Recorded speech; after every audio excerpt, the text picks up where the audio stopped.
వరి ధాన్యం కొనుగోలు చేయాలని డిమాండ్ చేస్తూ కామారెడ్డి జిల్లా మాచారెడ్డి మండల కేంద్రంలో రైతులు ధర్నా చేశారు. వరి ధాన్యాన్ని కల్లాల్లో పోసి నెల రోజులు గడిచినా ఐకేపీ సెంటర్లలో తూకం వేయడం లేదన్నారు. అకాల వర్షాల కారణంగా నిల్వ ఉన్న ధాన్యం తడిసి తీవ్ర నష్టం జరిగే ప్రమాదం ఉందన్నారు రైతులు. వెంటనే ధాన్యం కొనుగోలును ప్రారంభించాలని డిమాండ్ చేశారు అన్నదాతలు.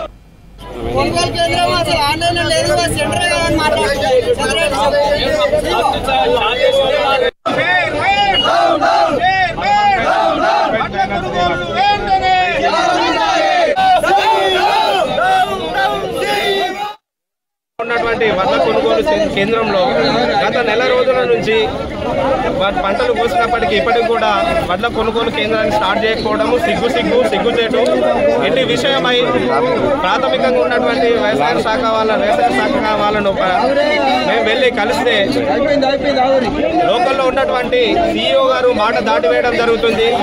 వాస్తవానికి మీరు వడ్లు కోసినటువంటి కేంద్రం అది వడ్ల కొనుగోలు కేంద్రమే కాదు.